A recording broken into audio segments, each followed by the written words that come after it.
بسم اللہ الرحمن الرحیم۔ جیسا کہ آپ کو معلوم ہے کہ آج ہمارا دوسرا سیشن ہے، دوسری کلاس ہے، اور جو ہمارا مقصد ہے اس میں وہ دین میں ترجیحات کا فہم کیوں ضروری ہے، یہ اصل ہمارا ٹاپک ہے۔ اور اس کے ماتحت تقریباً کوئی 12 کے قریب عنوانات آئیں گے، جن میں ہم بتدریج ہر ہفتے ہم ایک عنوان پر، ایک موضوع پر ہم بات کریں گے۔ آپ جانتے ہیں کہ گروپ میں ہم نے ایک ٹاپک، ایک موضوع ہم نے شیئر کیا تھا، اور وہ تھا ایمان و عمل میں مقدار یا معیار، ترجیح کسے حاصل ہے۔ ایمان و عمل میں مقدار یا معیار، تقدیر کسے حاصل، ترجیح کسے حاصل ہے۔ اب مقدار، معیار، تو جب ہم قرآن مجید پڑھتے ہیں تو ہمیں دین کی روشنی میں، قرآن اور سنت کی روشنی میں یہ معلوم ہوتا ہے کہ کمیت اور کیفیت، یا عدد اور اس کے مقابلے میں، یعنی عدد کے مقابلے میں معیار، ان میں ترجیح ہمیشہ معیار کو اور کیفیت کو رہی ہے۔ یعنی کیفیت، کمیت اور تعداد، عدد اور معیار، ان میں ترجیح ہمیشہ معیار کو اور کیفیت کو ہمیشہ رہی ہے۔ یہ جب ہم قرآن اور سنت کا مطالعہ کرتے ہیں، چند باتیں یہاں پہ جو بنیادی، چونکہ یہ موضوع، ہر موضوع اتنا طویل ہے کہ قرآن میں، حدیث میں ہمیں بہت کثرت کے ساتھ اس کے حوالے ملتے ہیں۔ آپ یہ دیکھیے کہ قرآن پاک میں اللہ پاک نے اکثر مقامات پر یہ کہا ہے کہ ان میں سے اکثر لوگ نہیں جانتے۔ یہ الفاظ قرآن پاک میں آئے ہیں، یعنی اللہ پاک نے یہ فرمایا بل اکثرهم لا یعقلون، ان میں سے اکثر لوگ عقل نہیں رکھتے، یہ بھی فرمایا۔ یہ بھی فرمایا ولکن اکثر الناس لا یعلمون لا یؤمنون لا یشکرون، یہ الفاظ ہمیں قرآن پاک میں آتے ہیں۔ لیکن یہاں پہ ایک بات یاد رکھیے کہ جب ہم کثرت کی بات کرتے ہیں تو اس کو بطور دلیل لایا جاتا ہے سیاسی نظام کے حوالے سے، یعنی ڈیموکریسی اور جمہوریت کے حوالے۔ یہ ضمناً میں بات عرض کر رہا ہوں کیونکہ ضروری ہے کہ یہ ایک جو ابہام ہے یا ایک مسکنسیپشن ہے، اس کو ہم دور کر لیں کہ ہم جب بھی جمہوریت کی یا عوام کے ووٹوں کی بات ہوتی ہے تو ہمارے ہاں یہ کہا جاتا ہے، دیکھیں قرآن پاک یہ کہتا ہے کہ اکثریت جو ان سی ہوتی ہے وہ گمراہ ہوتی ہے، یا اکثریت نہیں جانتی، یا اکثریت ایمان نہیں لاتی، یا اکثریت شکر ادا نہیں کرتی۔ تو قرآن پاک میں اللہ تعالیٰ نے اکثریت کو رد کیا ہے۔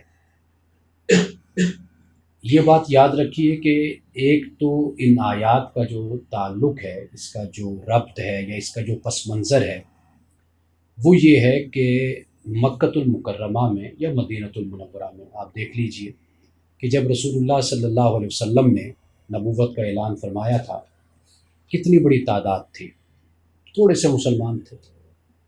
ایک تو یہ اس کا پس منظر ہے، اللہ سبحانہ و تعالیٰ نے یہ فرمایا کہ یہ مکہ میں جتنے لوگ رہتے ہیں ان میں سے کم لوگ ہیں جو ایمان لاتے ہیں، اور اکثریت جو ہے وہ شرک پر اور اپنے آباء کے مذہب پر قائم ہے۔ ایک تو اس کا یہ پس منظر ہے، اور دوسرا یہ بات یاد رکھیے کہ ان کا تعلق عقائد کے ساتھ ہے۔ یعنی اللہ سبحانہ و تعالیٰ نے جب یہ فرمایا کہ ان میں سے اکثر لوگ ایمان نہیں لاتے، یا وہ نہیں جانتے، یا وہ شکر ادا نہیں کرتے، تو اس سے مراد عقیدہ ہے، توحید ہے، رسالت ہے، آخرت ہے۔ اس لیے کہ جو مکہ کے کفار تھے، مشرکین تھے، وہ صرف توحید کے انکاری نہیں تھے، وہ آخرت کے بھی انکاری تھے۔ قرآن پاک آپ پڑھ کر دیکھیے کہ قرآن پاک میں مختلف مقامات پر اس بات کو بیان کیا گیا کہ بھئی کیوں نہیں مانتے اس کو، آخرت کو۔ یہ خیال کرتے ہیں کہ بھئی ہم مر جائیں گے، گل سڑ جائیں گے، ہماری ہڈیاں بوسیدہ ہو جائیں گی، منتشر ہو جائیں گی، تو یہ کیسے ممکن ہے کہ ہمیں اٹھا لیا جائے؟ تو اللہ تعالیٰ نے کہا کہ جس طرح اس نے پہلی دفعہ تمہیں پیدا کیا تھا تو وہ اب بھی تم کو پیدا کر سکتا ہے، اٹھا سکتا ہے۔ یہ قرآن پاک نے بیان کیا۔ تو اس لیے ان آیات کا جو پس منظر ہے، ایک تو یہ ہے کہ کفار و مشرکین کہ جو اس وقت تعداد میں زیادہ تھے، ایک تو یہ بات ہے۔ دوسری بات یہ ہے کہ اس کا تعلق عقیدے کے ساتھ ہے۔ جو سیاسی مسائل ہوتے ہیں، سیاسی مسائل ہمیشہ جسے کہتے ہیں نا فصل نزاع کی بنیاد پر ہوتے ہیں۔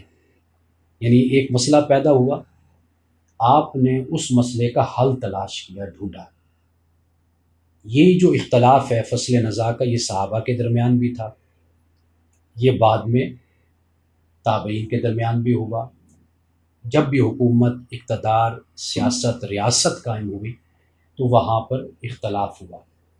اس اختلاف میں ہمیشہ جو تنازع ہوتا ہے، جو مسئلہ ہوتا ہے، جس پر جھگڑا ہوتا ہے، اس مسئلے کے حل کو تلاش کیا جاتا ہے۔ تو سیاسی مسائل کو کبھی اس انداز سے نہیں دیکھا جاتا کہ وہ حق پر کھڑا ہے تو میں حق پر ہوں تو دوسرا باطل ہے، غلط باطل ہے۔ وہ وہاں پر حق باطل نہیں ہوتا، وہاں پر سیاسی مسائل میں ہمیشہ فصل نزاع ہوتا ہے کہ آپ نے ایک مسئلہ پیدا ہوا، آپ نے اس مسئلے کو حل کیسے کرنا ہے۔ یہ بڑی بنیادی بات ہے۔ میں جو کچھ بھی عرض کروں گا وہ بڑی بنیادی باتیں ہوں گی، اس سے جو فائدہ آپ کو ہوگا وہ یہ ہوگا کہ بہت سی مسکنسیپشنز یا بہت سے ابہامات اور جو تشکیک ہوتی ہے، شک ہوتا ہے جس میں انسان مبتلا ہوتا ہے، وہ بہت سے مسائل آپ کے کلیئر ہوتے چلے جائیں گے۔ آپ پھر ان پر سوال بھی کر سکتے ہیں بعد میں، لیکن یہ ہے کہ یہ وہ چیزیں ہیں جو بنیادی ہیں، اور میں نے زندگی میں ان چیزوں کو سیکھا ہے، سمجھا ہے ان باتوں کو ایک طالب علم کی حیثیت سے۔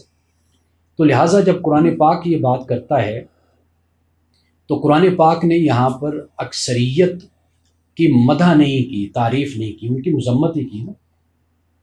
کیوں؟ اس لیے کہ عقیدے میں وہ لوگ درست نہیں ہیں، وہ شرک پر مبنی ہے، توحید کو چھوڑ چکے ہیں، دلالت اور گمراہی پر ہیں ان کا عقیدہ۔ تو اللہ سبحانہ و تعالیٰ نے ان کے بارے میں یہ کہا کہ یہ اکثر ان میں سے لوگ نہیں سمجھتے، نہیں جانتے، نہیں شکر ادا کرتے، ایمان نہیں لاتے، اس بات کو بیان کیا۔ اب اس کے مقابل آپ دیکھیے کہ قرآن پاک نے جب ایمان والوں کا ذکر کیا ہے تو اللہ تعالیٰ نے کہا وہ تھوڑے ہیں۔ غزوہ بدر میں کتنے تھے مسلمان؟ 313 تھے۔ اور جب صلح حدیبیہ 7 ہجری کو ہوا، آپ دیکھیے کہ اس میں کتنے مسلمان تھے۔ پھر اس کے بعد تیزی کے ساتھ مسلمان داخل ہونا شروع ہو گئے۔ تو مسلمان شروع میں کم تھے، قرآن پاک نے ان کم مسلمانوں کی جو قلت تھی، قلیل تعداد تھی، اللہ تعالیٰ نے ان کی تعریف کی ہے۔ الا الذین آمنوا وعملوا الصالحات وقلیل ما هم، کہ مگر وہ لوگ جو ایمان لائے اور اچھے کام کیے وہ تعداد میں تھوڑے سے ہیں، اسے قرآن پاک نے بیان کیا۔ وقلیل من عبادی الشکور، کہ میرے بندوں میں سے کم ہیں کہ جو شکر ادا کرتے ہیں۔ وَاذْكُرُوا إِذْ أَنْتُمْ قَلِيلٌ مُسْتَضْعَفُونَ فِي الْأَرْضِ، یہ کن کے بارے میں کہا؟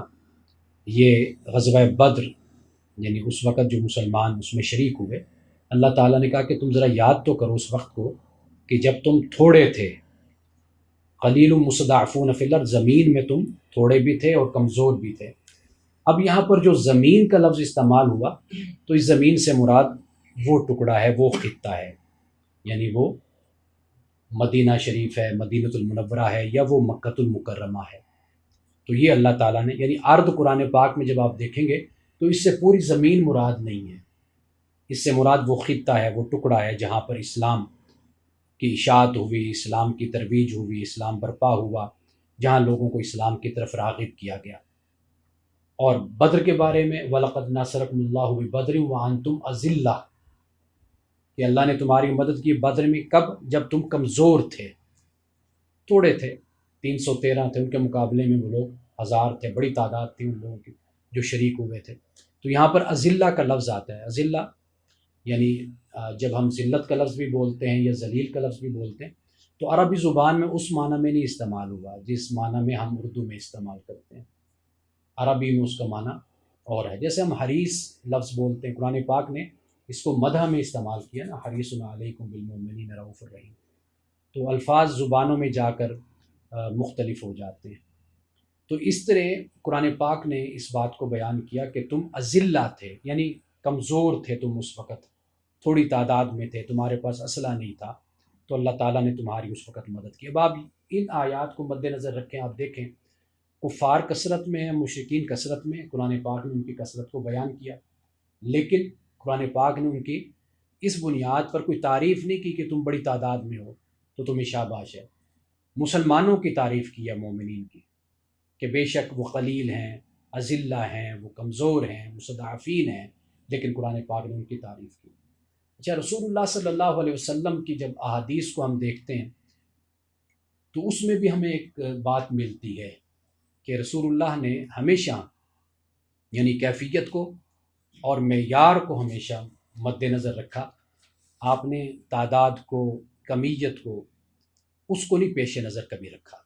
مثال کے طور پر آپ دیکھیے، واہن کا لفظ آپ نے سنا ہوگا، حدیث پاک میں آتا ہے کہ رسول اللہ صلی اللہ علیہ وسلم نے فرمایا کہ ایک وقت آئے گا کہ جب تم پر قومیں اس طرح ٹوٹ پڑیں گی کہ جیسے دسترخوان پر ٹوٹتی ہیں. تو صحابہ نے عرض کیا رسول اللہ صلی اللہ علیہ وسلم ہم اس وقت تھوڑے ہوں گے، ہماری تعداد کم ہوگی کیا؟ آپ نے فرمایا نہیں، تعداد کم نہیں ہوگی، تم میں وہن پیدا ہو جائے گا. اب وہن کیا ہے؟ وہ رسول اللہ نے خود اس کی تشریح فرمائی. آپ نے فرمایا کہ وہ ہے دنیا کی محبت، حب الدنیا یا حب المال، و کراہیت الموت، موت سے کراہت، موت کا ڈر، خوف. یہ دو چیزیں ہیں رسول اللہ صلی اللہ علیہ وسلم نے فرمایا کہ یہ تمہارے اندر پیدا ہو جائیں گی. اب یہاں پہ ایک بڑی خوبصورت حدیث مجھے یاد آتی ہے، حضرت معاذ بن جبل رضی اللہ تعالیٰ عنہ سے یہ روایت ہے کہ آپ نے فرمایا کہ معاذ کیا میں تمہیں بتاؤں نہیں کہ بھئی مومن قیامت کے دن جو ہوں گے وہ اللہ تعالیٰ سے ان کا کیا مکالمہ ہوگا، کیا گفتگو ان کی ہوگی. تو آپ نے پھر اس کو بیان فرمایا. آپ نے فرمایا کہ جب مومن اللہ کے سامنے قیامت کے دن جائیں گے تو اللہ تعالیٰ ان سے پوچھے گا کیا تمہیں مجھ سے ملنے کا شوق تھا، یعنی تم چاہت رکھتے تھے کہ مجھ سے ملو؟ تو مومنین سب کہیں گے یا اللہ بالکل ہمیں چاہت تھی کہ ہم تجھ سے ملیں، دنیا میں یہ محبت تھی ہمارے اندر. تو اللہ پاک فرمائے گا کہ کیوں، اس کی وجہ کیا ہے کہ تم مجھ سے ملنا چاہتے تھے؟ تو مومنین عرض کریں گے مولا اس لیے کہ ہمیں اس بات کی امید تھی کہ تو ہم سے درگزر کرے گا، ہمیں معاف کرے گا، بخش دے گا. تو جو بخشنے والا ہوتا ہے انسان کی اس کی طرف رغبت اور چاہت بھی ہوتی ہے. تو خیر یہ ایک ضمناً بات ہے. رسول اللہ صلی اللہ علیہ وسلم نے دو باتوں کو یہاں پر بیان کیا، ایک تو حب الدنیا، دنیا کی محبت، اور دوسرا فرمایا کراہیت الموت، موت کی کراہیت. اب یہاں پر کوئی مسلمانوں کی تعداد تو کم نہیں ہے نا، بہت بڑی تعداد ہے مسلمانوں کی، لیکن وجہ کیا ہے؟ یہ دو خرابیاں پیدا ہو گئی. ان دو خرابیوں کی وجہ سے رسول اللہ نے فرمایا کہ تمہاری جو کثرت بھی ہوگی اس کی بھی کوئی حیثیت اور کوئی اہمیت نہیں ہوگی. تو یعنی یہاں سے یہ بھی پتہ چلا کہ صحابہ کتنے تھے؟ 313 تھے. وقت کے ساتھ تعداد بڑھتی چلی گئی، آس پاس کے بستیوں کے اور شہروں کے لوگ، ملکوں کے لوگ شامل ہوتے چلے گئے، تعداد بڑھ گئی. لیکن غزوہ بدر اتنا بڑا مارکہ، اسلام کا پہلا مارکہ، کتنی تعداد تھی؟ صرف 313. تو گویا کہ ہمیں یہ بات سمجھ آتی ہے کہ اسلام میں کیفیت اور معیار یہ بنیادی چیز ہے کہ آپ اپنی زندگی میں کچھ بھی کرنا چاہتے ہیں تو اس چیز کو آپ مد نظر رکھیں. اللہ کی بارگاہ میں بھی آپ کا عمل کہ جو معیار کے ساتھ کیا جاتا ہے اس کا اجر زیادہ ہے بنسبت اس کے کہ آپ اللہ کی بارگاہ میں تعداد میں نمبر کے حساب سے آپ کوئی نیکی کریں یا کوئی عمل کریں. اب اس کے بعد جو اہم بات ہے ہمارے لیے، چونکہ بات آہستہ آہستہ آگے اپنے اختتام کی طرف بڑھے گی، کہ باقی معاملات میں بھی معیار، ایک تو ہے نا ایمان کی بات ہم نے کی اور عمل کی بات کی، تو زندگی میں جتنے بھی معاملات انسان کے ہیں تو اس میں اہمیت ہمیشہ اسی کو حاصل ہے، معیار کو حاصل ہے. ہمیشہ اہمیت اسی کیفیت کو حاصل ہے، ایک کوالٹی کو حاصل ہے کہ جو آپ نے اپنی زندگی میں قائم کرنا. آپ کو معلوم ہے کہ حضرت امام احمد بن حنبل امام شافعی کے شاگرد تھے نا، امام مالک کے شاگرد امام شافعی تھے، امام شافعی کے شاگرد امام احمد بن حنبل تھے، امام احمد بن حنبل کے شاگرد امام بخاری تھے۔ امام احمد بن حنبل کے پاس امام شافعی آپ تشریف لائے تھے، اور بڑی مسافت کر کے، واضح بات ہے اس وقت جہاز نہیں تھے، موٹر سائیکل یا گاڑیاں نہیں تھیں، تو لوگ اسی طرح قافلوں کی صورت میں سفر کرتے تھے۔ تو امام شافعی آ کر امام احمد بن حنبل کے پاس ٹھہرے تھے۔ تو امام احمد بن حنبل نے اپنی بیٹی سے کہا تھا کہ بیٹی، ایک بڑے عالم ہیں، امام ہیں، میرے استاذ ہیں، وہ آ رہے ہیں، تو بڑے عبادت گزار ہیں، فقیہ ہیں۔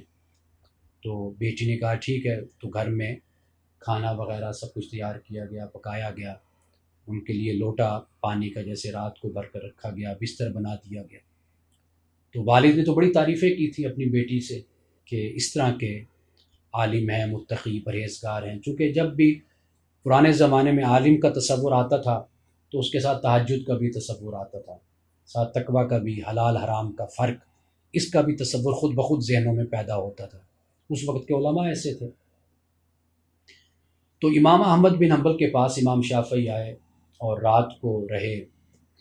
جب کھانا سامنے رکھا گیا تو انہوں نے بڑا ٹھیک ٹھاک کھانا کھایا۔ تو بیٹی نے اس پر بھی شکوہ کیا کہ بجان یہ اچھے عالم ہیں، اتنا انہوں نے سارا کچھ کھا لیا، انہوں نے کچھ بھی نہیں چھوڑا دسترخوان پہ۔ پھر اس کے بعد جب رات ہوئی تو صبح بیٹی نے کیا دیکھا کہ پانی جو ان سے ویسے کہ ویسا لوٹے میں پڑا ہوا ہے۔ تو پھر بیٹی نے یہ بھی کہا کہ آپ کہتے تھے بڑے عالم ہیں، بڑے تہجد گزار، نیک جیسے ہوتا ہے تصور، تو یہ تو لگتا ہے کہ انہوں نے رات کو اٹھ کے نماز بھی نہیں پڑھی، ان کا تو برتن ویسے کا ویسے پانی کا بھرا ہوا ہے۔ تو امام احمد بن حنبل نے امام شافعی سے رحمۃ اللہ علیہ سے یہ گزارش کی کہ بھئی میری بیٹی ہے، آپ کو پتہ ہے نوجوان جو ان سے ہوتے ہیں ان کے ذہنوں میں سوالات بھی زیادہ پیدا ہوتے ہیں، تنقیدی ذہن بھی ہوتا ہے، اور ہونا بھی چاہیے، ایک عمر کا تقاضا بھی ہوتا ہے، سنپ نہیں کرنا چاہیے، شٹ اپ نہیں کہنا چاہیے، سوال کو سننا چاہیے، استاد ہے، مربی ہے، والد ہے، والدہ ہے، کوئی بڑا ہے تو سوال سنیں، جواب آتا ہے تو بتا دیں، نہیں تو انسان کہہ دیتا ہے کہ جی اس پر ہم آئندہ بھی بات کر سکتے ہیں۔ تو علم کہیں ختم تو نہیں ہوتا نا، کوئی کتنا بڑا عالم بھی ہو جائے، بہت سے سوالات ہیں جن کے جوابات نہیں آتے انسان کو۔ ایک استاذ بھی وقت کے ساتھ سیکھ رہا ہوتا ہے، طالب علم کے ساتھ بیٹھتا ہے، جب طالب علم سوال کرتا ہے ایک نئی ڈائمنشن سے بات کر رہا ہوتا ہے تو استاذ پھر ان پر غور و فکر کرتا ہے۔ خیر، امام شافعی رحمۃ اللہ تعالیٰ علیہ نے پھر اس کا جواب دیا، کہا کہ بھئی میری بیٹی، امام احمد بن حنبل نے کہا میری بیٹی کا یہ اعتراض ہے کہ یہ کیسے عالم ہے، کھانا بھی سارا کھا گئے، اور پھر رات کو ایسے لگتا ہے انہوں نے تہجد بھی نہیں پڑھی، اور برتن بھی پانی کا ویسے پڑا ہوا ہے۔ تو امام شافعی نے فرمایا کہ میں جو سفر کر کے آیا ہوں یہ بہت لمبا سفر میں نے کیا، اور راستے میں جو میرا کھانا پینا تھا وہ ختم ہو گیا تھا، یعنی جو میں گھر سے لایا تھا تو وہ ختم ہو گیا، اب میرے پاس باقی دن رہ گئے تھے اور کھانے کے لیے کچھ نہیں تھا، اور جو مسافر تھے ان کے کھانے کے بارے میں مجھے زیادہ کوئی یقین نہیں تھا، تو لہٰذا میں نے کچھ ایسے وقت گزارا جیسے درخت کے پتے ہیں یا کوئی پھل ہے یا کوئی چیز جو مجھے ملتی گئی تو میں نے اس طرح گزارا کیا، یا روزہ رکھا، اس کیفیت اور اس حالت میں میں نے یہ سارا وقت گزارا۔ تو جب میں آج یہاں پہ پہنچا تو میرے سامنے جب کھانا رکھا گیا تو مجھے یقین تھا کہ یہ احمد بن حنبل کے گھر کا کھانا ہے، تو یہ حلال کا ہے، تو میں نے اس لیے جی بھر کے کھایا۔ اور رات کو میں لیٹا تو ایک مسئلہ میرے ذہن میں گھومتا رہا، پھرتا رہا، قرآن کی کوئی آیت ہوگی، کوئی حدیث ہوگی۔ اسے ڈاکٹر محمود غازی صاحب نے، اگر آپ جانتے ہوں تو ان کی کتاب ہے نا محاذرات کے نام سے، اس میں کہیں انہوں نے اس واقعے کو نقل کیا ہے تفصیل کے ساتھ۔ واضح بات ہے انہوں نے بھی کسی کتاب سے لیا ہوگا، لیکن فی الحال میرا جو حوالہ ہے وہ ان کی کتاب ہے، میں نے وہاں پر کہیں پڑھا تھا۔ تو وہ کہتے ہیں کہ امام شافعی نے کہا کہ بھئی میں رات کو امام شافعی نے کہ رات کو میں سو نہیں پایا، ایک آیت تھی قرآن پاک کی وہ میرے ذہن میں گھومتی رہی، میں نے اس سے پتہ نہیں کتنے مسائل، یعنی میں مبالغے کے ساتھ میں آپ کے سامنے کوئی ہنسا نہیں بولنا چاہتا، لیکن وہ کوئی بڑا ہنسا انہوں نے بولا کہ وہ اتنے مسائل میں نے اس آیت سے میں نے استدلال کیا، میں نے ان آیت سے ان کو اخذ کیا ان مسائل کو، اور اس طرح میری رات جو تھی وہ سونے میں نہیں گزری، تو میں باوضو رہا، سوچتا رہا، مسائل پر تدبر تفکر کرتا رہا، تو ایک آیت سے میں نے اتنے مسائل اخذ کیے، اور ساری رات چونکہ سوچ بچار میں گزر گئی، اس لیے وضو بھی نہیں ٹوٹا، میں سویا بھی نہیں، تو میں نے اسی باوضو حالت میں ہی پھر میں نے تہجد کی نماز پڑھی، تو اس لیے وہ جو لوٹا تھا پانی کا یا برتن تھا وہ پانی بچا رہ گیا، میں نے استعمال نہیں کیا۔ تو گویا کہ یہاں پر بھی آپ دیکھیں نا، کوالٹی جو ہے وہ ہمارے ائمہ فقہا کی زندگی میں وہ تھی۔ ہمارا مسئلہ یہ ہے کہ ہم ایک تو کمیت کی طرف، تعداد کی طرف ہم جاتے ہیں، ہمارا عمومی جو رویہ ہے وہ یہی ہے۔ آپ کو اپنے معاشرے میں جو اثرات نظر نہیں آتے نا، اثرات ہم کہتے ہیں نا جی اتنا کچھ ہو رہا ہے دین کے نام پر، اور کتنی جماعتیں بن گئی، کتنے ادارے بن گئے، اس کی وجہ کیا ہے؟ اس کی وجہ یہ ہے کہ ہم نے عمارات کی تعمیر پر ہم نے توجہ دی، بڑی بڑی عمارتیں۔ میں معذرت کے ساتھ ایک جملہ بولا کرتا ہوں کہ مذہب کے ملک ریاض ہیں یہ، جو ہم نے اتنی بڑی بڑی عمارتیں بنا رکھی ہیں نا، یعنی بڑے بڑے مربع اور جگہ خرید رکھی ہیں ہم نے کہ یہاں پر ہم کچھ بنا رہے ہیں، کچھ کر رہے ہیں، تو وہ زندگی گزر جاتی، کچھ بھی نہیں بنتا، ہمارا سارا سرمایہ پھیل جاتا ہے۔ ایسے ہی ہوتا ہے، یعنی اگر آپ کا سرمایہ آپ کے پاس اگر ہے اتنا کہ 1 ایکڑ میں آپ بہت اچھی جگہ کا ارینج کر سکتے ہیں، آپ 4 ایکڑ کر لیتے ہیں، اب 4 ایکڑ کی جب 4 دیواری بھی آپ کریں گے نا، تو آپ کا لاکھوں روپے جو ان سے وہ صرف 4 دیواری پر لگ جاتے ہیں، تو اسی سرمایہ کو بچا کر آپ کسی مناسب جگہ پر، چھوٹی جگہ پر بھی خرچ کر کے آپ لوگوں کو فیض دینا اور فائدہ دینا آپ لوگوں کو شروع کر دیتے ہیں۔ ہمارے ہاں اصل یہ سب سے بڑی پرابلم ہے، لوگ کہتے ہیں کہ فائدہ کوئی نہیں ہے، اصل یہ کہ ہم نے دین کو کیفیت اور معیار کے بجائے ہم نے کمیت اور تعداد میں ہم نے دین کو اختیار کیا ہے۔ ہماری جماعتیں اگر بنتی ہیں، آپ دیکھیے تو ہم یہ دیکھتے ہیں کہ آج ہماری جماعت میں 10 لاکھ ہے جی بندہ، یہ 20 ہو گیا جی، 1 کروڑ ہو گیا، 2 کروڑ ہو گئے، ہم اس انداز سے لوگوں کو دیکھتے ہیں، ہم رجال کار کو نہیں دیکھتے، یعنی کام کرنے والے جو لوگ ہوتے ہیں ہماری نظر اس پر نہیں جاتی۔ مثال کے طور پر میں آپ کو ایک مثال دوں کہ ماضی میں آپ نے نام سنا ہوگا عنایت اللہ مشرقی کا، کس کس نے نام سنا ہوگا عنایت اللہ مشرقی کا؟ علامہ عنایت اللہ مشرقی۔ خاکسار تحریک کا نام سنا ہوگا آپ لوگوں نے، نہیں سنا؟ تو ماضی کی اور موجودہ تحریکوں کا ضرور آپ مطالعہ کریں، یہ بھی ذوق اپنا بنائیں، آپ کو اس سے بڑا فائدہ ہوگا۔ ان کا ایک وقت تھا یہاں بر صغیر میں تقریباً 1 لاکھ یا اس سے زیادہ لوگ ان کے ممبر تھے۔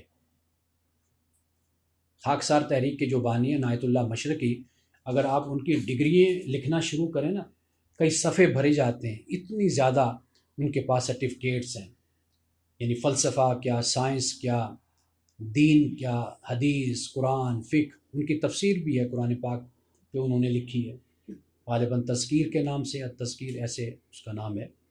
تو اب ان کا اتنی بڑی تعداد تھی ان کے کارکنوں کی، سب کے سب بکھر گئے، ختم ہو گئے۔ اصل وجہ کیا ہے؟ وجہ یہ ہوتی ہے کہ ہم کمیت، ہم معیار کو ہم دیکھتے ہیں کہ ہماری ایک جماعت ہے، تنظیم ہے، ہمارا ایک گروپ ہے، اس میں کتنے لوگ شامل ہو گئے ہیں، ہماری نظر اس چیز پر ہوتی ہے۔ لیکن وقت کے ساتھ ہوتا کیا ہے؟ وقت کے ساتھ یہ ہوتا ہے کہ وہ لوگ بکھرتے چلے جاتے ہیں، منتشر ہوتے چلے جاتے ہیں۔ وجہ کیا ہے؟ وجہ یہ کہ ان میں کوالٹی نہیں ہوتی، ان میں معیار نہیں ہوتا، ان میں کیفیت نہیں ہوتی، وہ ایک مضبوط ستون کا کام نہیں کر رہے ہوتے، وہ مختلف خیال کے لوگ، منتشر لوگ ہوتے ہیں، سوچ کے لوگ ہوتے ہیں، وہ جذباتی طور پر تو جمع ہو جاتے ہیں، اکٹھے ہو جاتے ہیں۔ اگر آپ ان سے وہ جو ایڈورڈ سعید کے الفاظ ہیں نا، ایڈورڈ سعید اورینٹلزم جس کی کتاب ہے بہت مشہور، وہ کہتے ہیں کہ مسلمانوں کو بلایا جائے کہ بھئی احتجاج کرنا ہے، مظاہرہ کرنا ہے، تو بہت بڑی تعداد اکٹھی ہو جاتی ہے۔ اگر انہیں کہا جائے کہ آؤ کوئی تحقیق کا کام کرتے ہیں، ریسرچ کرتے ہیں، بیٹھ کر کچھ لکھنے پڑھنے کا کام کرتے ہیں، کہتے ہیں پھر اس میں ہمارے نوجوان نہیں آتے۔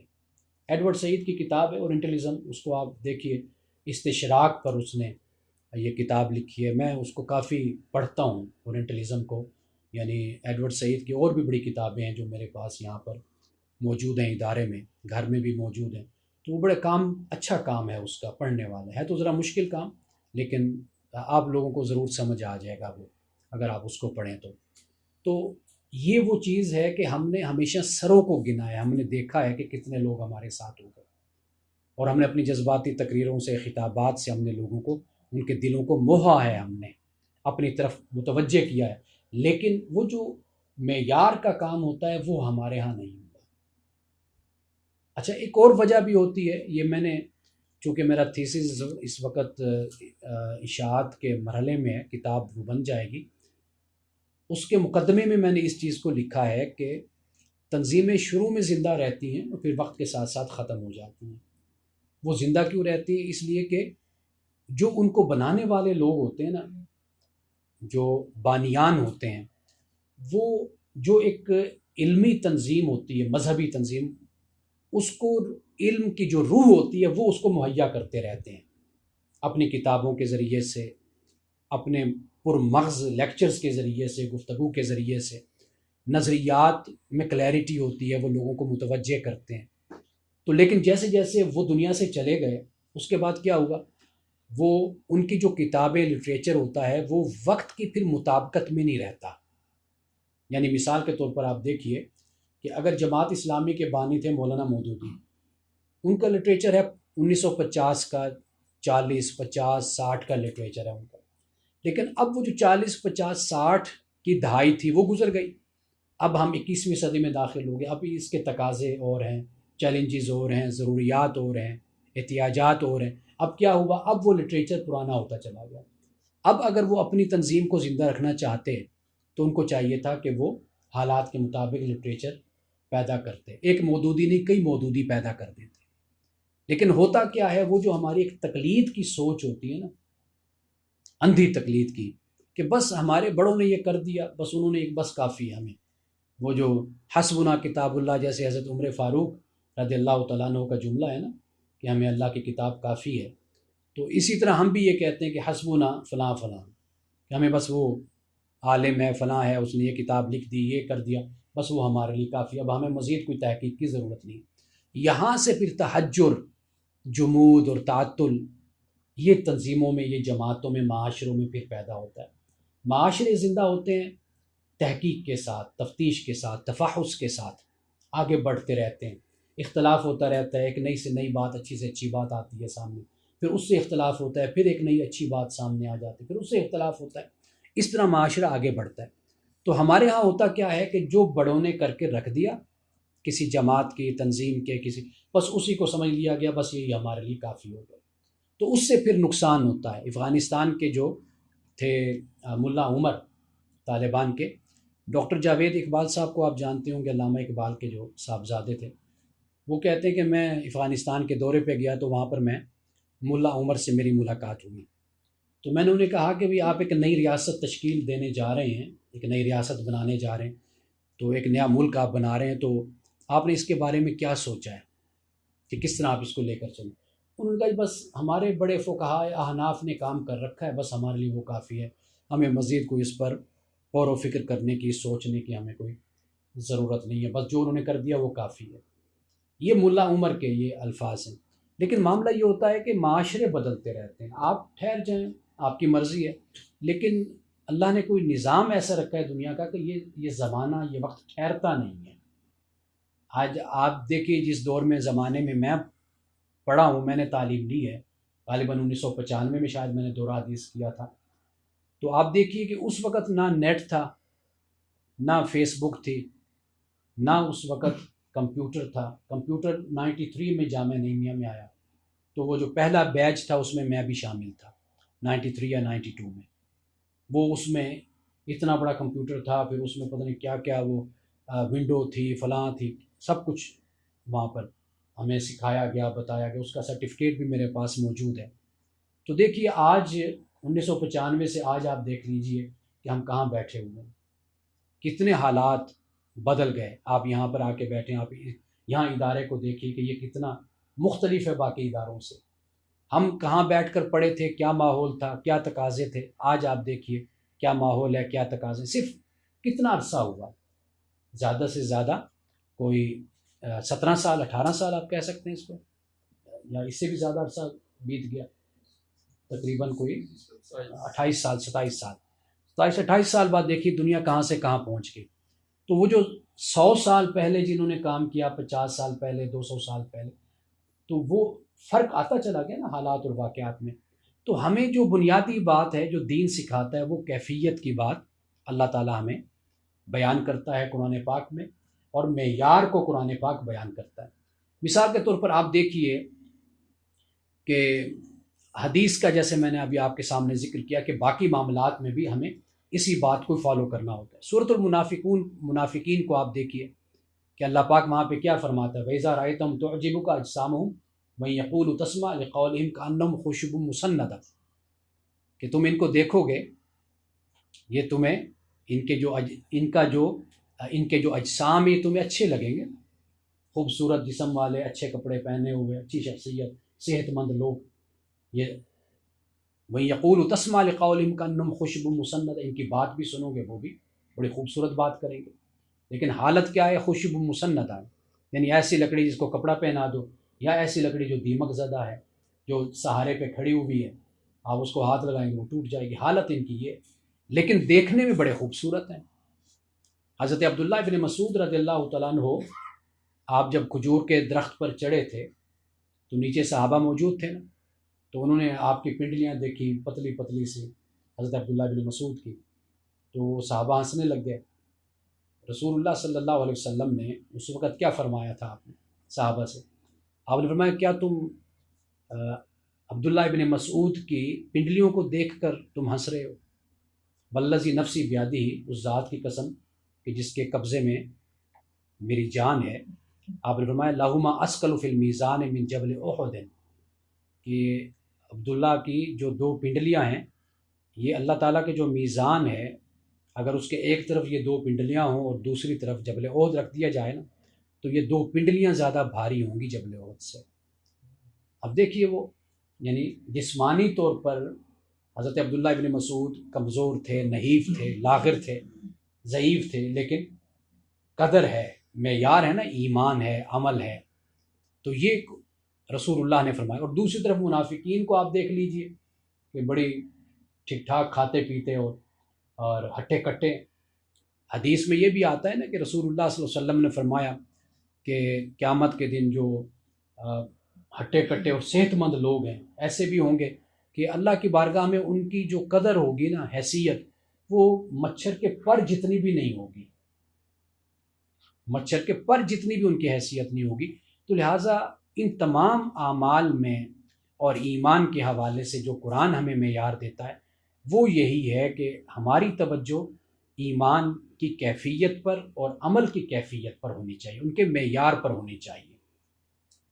اچھا، ایسی اور چند باتیں، لیکن یہاں پر ایک اور جو مسکنسیپشن ہے اس کو بھی ہم دور کر لیں، وہ یہ ہے کہ ہرگز ایسی بات نہیں ہے، کیونکہ پھر ہم ایک اور انتہا پر جا کر کھڑے ہو جاتے ہیں نا، وہ یہ ہے کہ پھر ہم اپنے آپ سے بے پرواہ ہو جائیں، اپنے جسم سے، اپنی صحت سے، شکل و صورت سے۔ یہ بھی نہیں ہے۔ اللہ کے ہاں، اللہ کے دین میں انسان کی جو صحت ہے یہ بھی اہم ہے، یہ بھی اہمیت رکھتی ہے، یہ بھی پسندیدہ ہے۔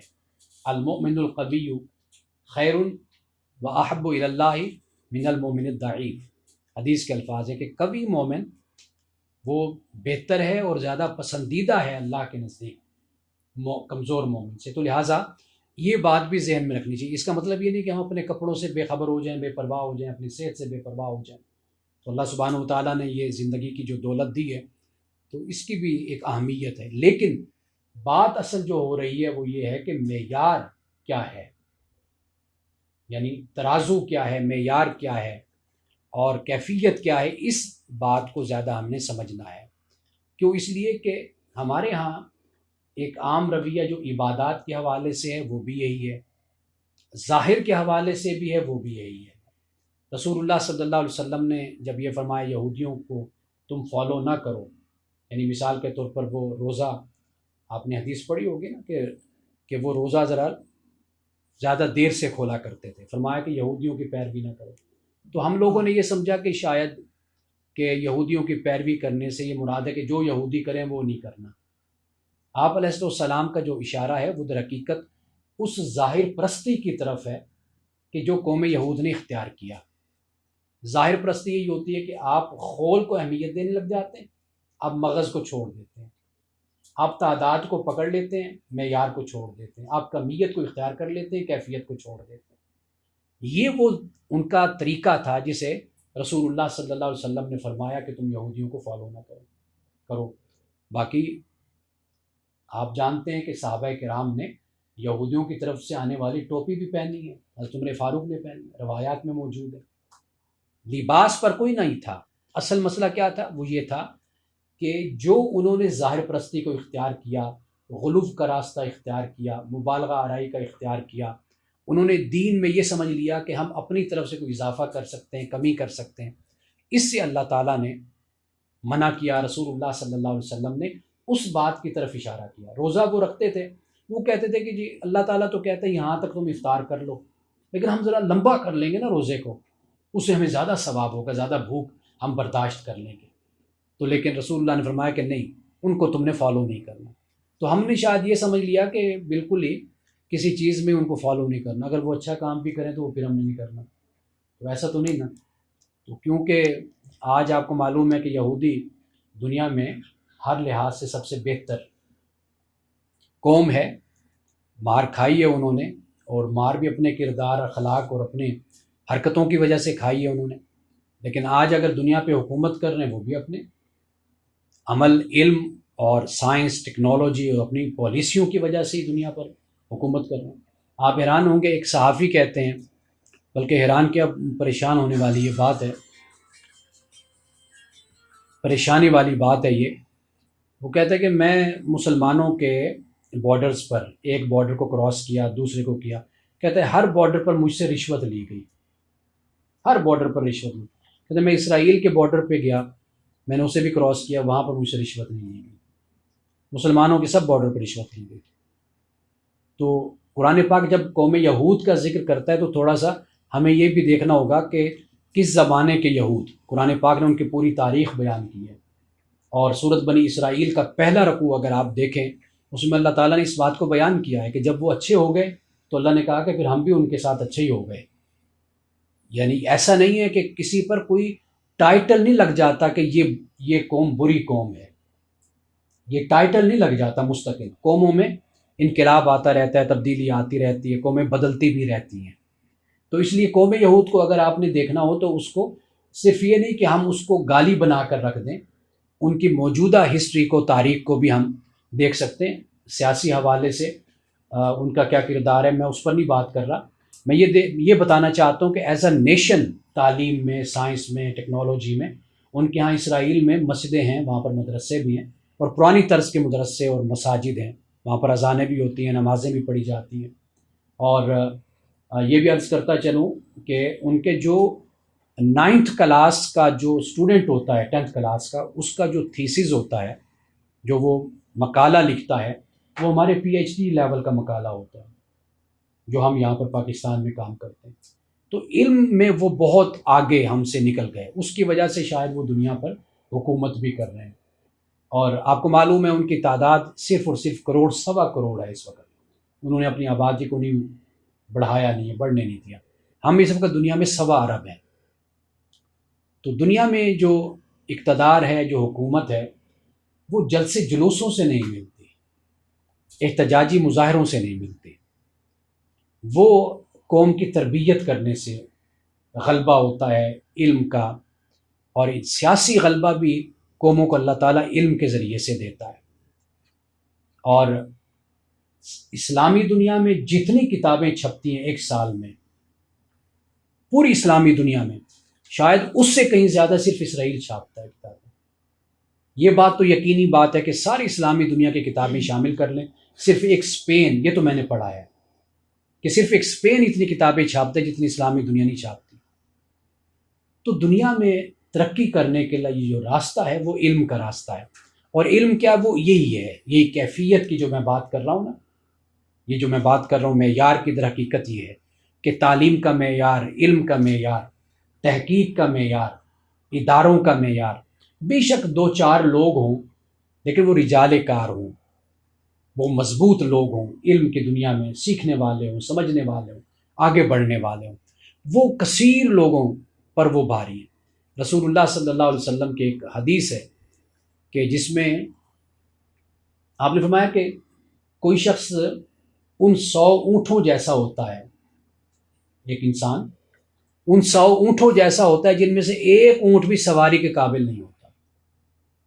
لوگ ایسے بھی ہوتے ہیں، یعنی اب آپ 100 لوگوں کو اکٹھا کر لیں یا 1000 کو کر لیں یا 2000 کو کر لیں، اگر وہ لوگ کسی قابل نہیں ہیں تو وہ کیا انہوں نے تبدیلی لانی ہے؟ اصل چیز کیا ہے؟ وہ یہی ہے کہ معیار کو اور کیفیت کو اور کوالٹی کو بہتر کیا جائے۔ جو معاشرے میں آپ علم سے وابستہ ہوئے ہیں تو آپ اس چیز کو فوکس کریں۔ اب اس کے بعد آخری جو نقطہ ہے وہ میں عرض کر کے اپنی گفتگو کو مکمل کرتا ہوں، وہ یہ ہے کہ آپ قرآن مجید پڑھیں، احادیث رسول صلی اللہ علیہ وسلم پڑھیں۔ آپ دیکھیے وہاں پر احسان کا ذکر آتا ہے۔ اب یہ احسان کیا ہے؟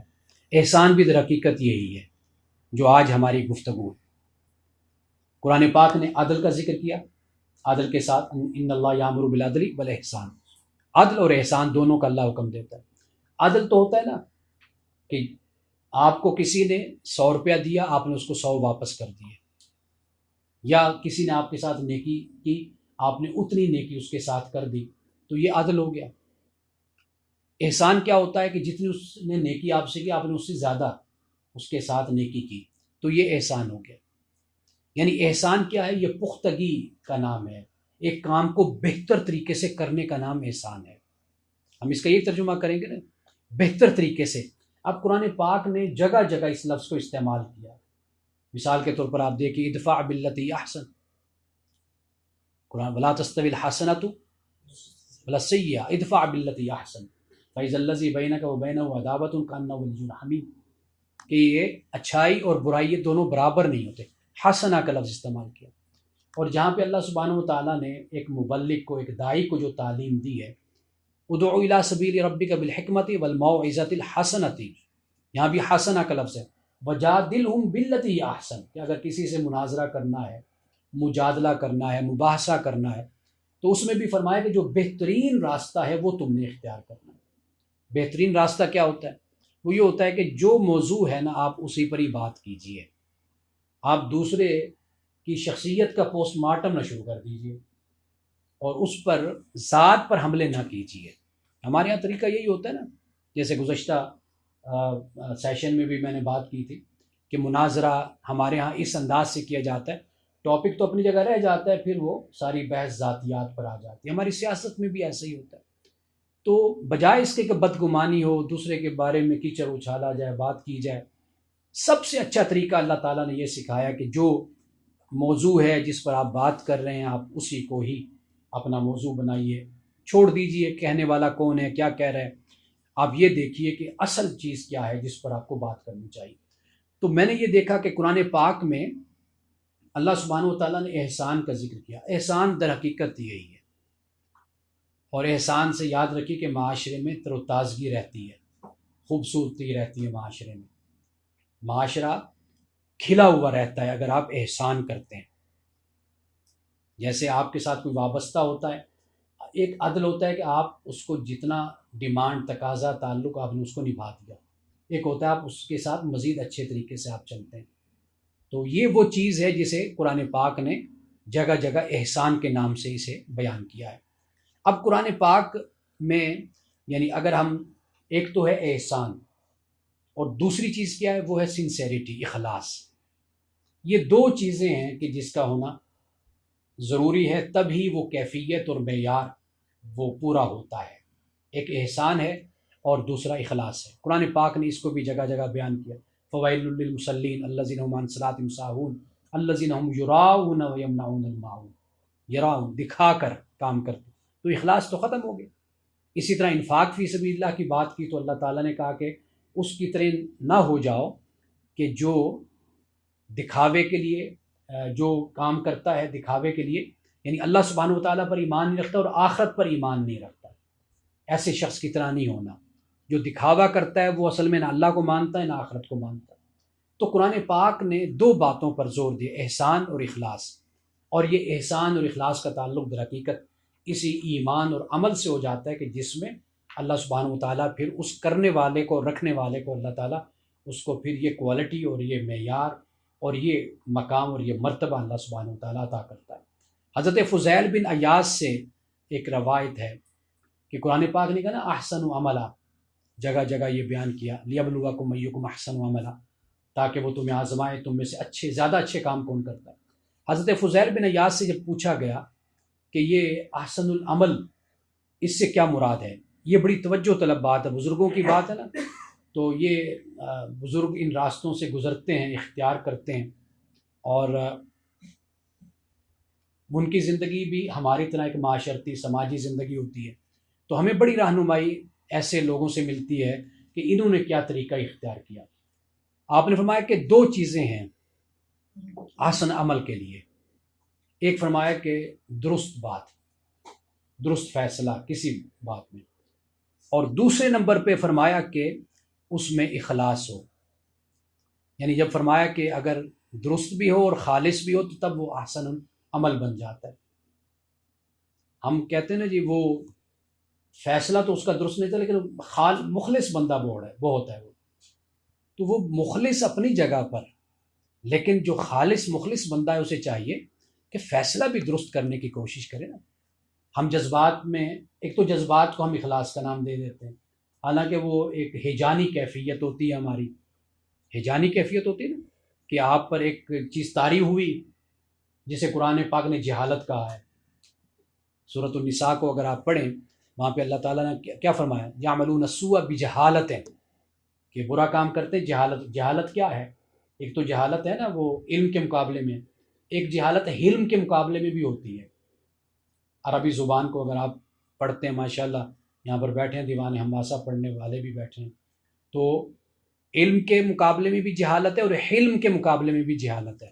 تو قرآن پاک نے یعملون السوء بجہالت جہاں کہا ہے، یہاں جہالت سے مراد علم کے مقابل ہے، یعنی ایک ہیجانی کیفیت طاری ہوئی، غصہ آیا، اور اس میں کیا ہوا، ایک بات کر بیٹھے، منہ سے نکال بیٹھے، یا کوئی برا عمل کر بیٹھے، پھر جب ہوش ٹھکانے لگے پھر سمجھ آئی کہ یار یہ تو بڑی غلط بات منہ سے نکل گئی اور کوئی بڑا غلط قدم اٹھا لیا، تو پھر ثم یتوبون من قریب، پھر فوراً ایمان والے کیا کرتے ہیں، فوراً اللہ تعالیٰ کے پاس آتے ہیں، معافی مانگتے ہیں، توبہ کرتے ہیں۔ تو یہ جو کیفیت طاری ہوتی ہے جہالت کی، یہ در حقیقت درست فیصلے نہیں کرنے دیتی۔ اس کو ہم سمجھ لیتے ہیں کہ یہ بڑا جی اخلاص والا معاملہ ہو گیا، یہ اخلاص نہیں ہوتا، یہ ہیجانی کیفیت ہوتی ہے، یہ ایک ٹکراؤ تصادم کا ایک جذبہ ہوتا ہے نا انسان کے اندر۔ ہم چونکہ اپنا تزکیہ نہیں کرتے، اپنے آپ کو ہم ایک اچھا انسان بنانے کی طرف نہیں جاتے، قرآن پاک، حدیث پاک، رسول اللہ کی سیرت کو ہم صحیح طریقے سے پڑھتے سمجھتے نہیں، پھر اس سے یہ مسائل پیدا ہوتے ہیں۔ ہم جس جگہ پر کھڑے ہوتے ہیں اسی کو کہتے ہیں یہ حق ہے، یہ سچ ہے، بس۔ حالانکہ سیاست میں، معاملات میں حق سچ کی نہیں بات ہوتی، معاملہ یہ ہوتا ہے کہ آپ نے ایک مسئلہ پیدا ہوا، آپ نے مل جل کر اس مسئلے کو حل کرنا ہوتا ہے، آپ نے نتیجے تک پہنچنا ہوتا ہے۔ تو حضرت فضیل بن عیاض کیا فرماتے ہیں؟ آپ فرماتے ہیں کہ احسن العمل وہی ہوتا ہے کہ جو درست بھی ہو اور جس میں اخلاص بھی ہو، یہ دونوں چیزیں۔ اچھا، پھر یہ اخلاص کیا ہوتا ہے؟ آپ فرماتے ہیں اخلاص یعنی صرف اللہ کے لیے، اور درست کیا ہوتا ہے؟ آپ فرماتے ہیں کہ جو رسول اللہ کی سنت کے عین مطابق ہو، وہ درست عمل ہوتا ہے۔ رسول اللہ صلی اللہ علیہ وسلم کی سنت اور اخلاص اللہ کے لیے، تب یہ مقام ملتا ہے کہ یہ ایک عمل احسن العمل بن جاتا ہے۔ اب آپ دیکھیے کہ اپنے بزرگوں کو، بات ہم شروع کرتے ہیں رسول اللہ صلی اللہ علیہ وسلم کی ذات اقدس سے۔ 23 سال کا عرصہ تھا نا آپ کے، 13 سال مکہ کے بن گئے، 10 سال مدینہ کے بن گئے، 23 سال بن، 23 سال میں اتنا بڑا انقلاب آ گیا۔ معیار تھا اور کیفیت تھی، اور ایک جو کام کیا وہ نوعیت والا تھا، ایک معیار کا تھا۔ 23 سال کے عرصے میں انقلاب آیا۔ وہ پیغمبران خدا میں سے تھے، پیغمبر تھے، کوئی کہہ سکتا ہے جی ان کو تو ایکسیپشنل صورت حاصل تھی، لیکن وہ زمین پر تھے نا، مکہ المکرمہ، مدینہ المنورہ، اللہ تعالیٰ کی رہنمائی تھی اور درست فیصلے تھے۔ سمجھ تو یہی بات آتی ہے نا کہ پیغمبر خدا صلی اللہ علیہ وسلم کی زندگی سے یہ سبق تو ہمیں ملتا ہے نا کہ درست فیصلے اگر ہوں، اخلاص کے ساتھ ہوں، تو نتیجہ اچھا نکلتا ہے۔ آپ کی سنت کی اور سیرت کی پیروی میں یہ بات ہمیں سمجھ آتی ہے۔ میں فقہائے کرام، علماء کرام کے بارے میں دیکھ رہا تھا مثال کے طور پر دیکھیے امام شافعی کی عمر، آپ بتائیے امام شافعی کی کتنی عمر تھی جب فوت ہوئے تھے؟ جی کتنی عمر تھی جی؟ بولیے، کوئی بات نہیں ہے، قریب قریب ہیں، آپ پہنچ گئے، 54 سال عمر تھی۔ اتنا کام کر گئے امام شافعی، اور اتنا بڑا ایک مسلک، ایک جسے ہم کہتے ہیں اسکول آف تھاٹ، ایک مکتبہ فکر قائم کر گئے۔ 54 سال ان کی عمر تھی۔ اچھا امام غزالی کی کتنی عمر تھی؟ جی بشارت صاحب، 45 سال، 55 سال عمر تھی امام غزالی کی، 55 سال کی عمر میں احیاء العلوم جیسی کتاب، ایک پورا انسائکلوپیڈیا تصوف پر دے کر گئے، اور پھر ان کے جو فلسفے کی زندگی، اور پھر اس کے بعد جو واپس آئے تصوف کی طرف، آپ ان کی کتابیں المنقذ فی الضلال دیکھ لیجئے، اور اس کے علاوہ بڑی شاندار ان کی کتابیں۔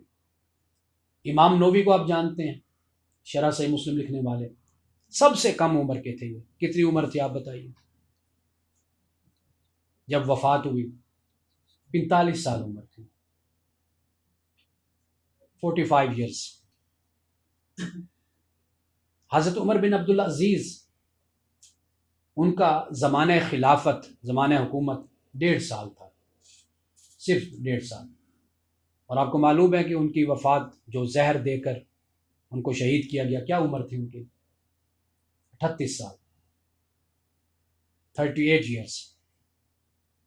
ایسے آپ باقی ائمہ، میں آج ان کا دیکھ رہا تھا کہ بھئی کیا کیا کتنی عمریں ان کی تھی، کوئی 60 سال کا ہے، کوئی 65 سال کا، کوئی 68 سال کا۔ پڑھے لکھے لوگ، علم والے، مشکلات بھی ان کی زندگی میں زیادہ آتی ہیں، اور مصائب بھی ہوتے ہیں، اور ایسے بہت سے معاملات ان کی زندگی میں ہوتے ہیں، لیکن اس کے باوجود اتنا کام وہ کر کے گئے۔ کوئی 55 سال، کوئی 54 سال، کوئی 45 سال، یہ عمریں۔ تو کئی لوگ ہوتے ہیں جن کی عمر کم ہوتی ہے، لیکن ان کی ذات سے دنیا کو فائدہ بہت پہنچتا ہے۔ کئی لوگ ہوتے ہیں بڑی عمروں کے ہوتے ہیں، لیکن ان کی ذات سے لوگوں کو فیض نہیں پہنچتا۔ یہ تو صرف بات ہوئی نا ایک مسلم علماء کے حوالے سے، میں نے آپ کو حوالہ دیا۔ اگر آپ یہ بڑے بڑے جو سائنٹسٹ ہیں، فلاسفر ہیں، مناطقہ ہیں، فلاسفہ ہیں، آپ ان کو دیکھ لیجئے مغرب میں جا کر، یہی عمریں 40 سال، 45 سال، 50 سال۔ ایسے لوگ بھی ہیں جو 100 150 سال تک جیتے ہیں، زمین میں سوائے فتنے کے اور کچھ نہیں پھیلاتے، یا ان کی ذات سے کسی کو کوئی فائدہ نہیں پہنچتا۔ تو اس لیے کوشش اس بات کی کیجیے، جو آج کی گفتگو کا خلاصہ ہے وہ یہ ہے کہ ہمیشہ معیار پر توجہ کیجیے، چھوٹا کام کیجیے لیکن صاف ستھرا، اور ایسا کام کریں کہ جو مضبوط کام ہو، مبسوط کام ہو، اور دنیا کو جس سے فائدہ حاصل ہو۔ علامہ اقبال کے بارے میں آپ جانتے ہیں، خطبات اقبال، 7 خطبے ہیں اقبال کے، صرف 7 خطبے ہیں، اور کوئی 1000 2000 کتابیں نہیں ہیں، صرف 7 خطبے۔ آج دنیا اس کو سمجھنے میں لگی ہوئی ہے، اس کے 20 زبانوں میں اس کے ترجمے ہو چکے ہیں، دنیا میں وہ کتاب جاتی ہے، لوگ پڑھتے ہیں اس کو، صرف 7 خطبے ہیں۔ تو کوئی کام ایسا ہو، یعنی جو کوئی کام کیا بلکہ جو کام بھی ہم کریں اس سوچ کے ساتھ کریں کہ ہم نے، بے شک ہم تھوڑا کریں لیکن وہ کوالٹی میں اچھا ہو، معیار میں اچھا ہو، اور وہ آنے والی نسلوں کے لیے اس کے مفادات ہوں، اس کے فوائد مصالح جو ان سے وہ آنے والے لوگوں کے لیے ہوں۔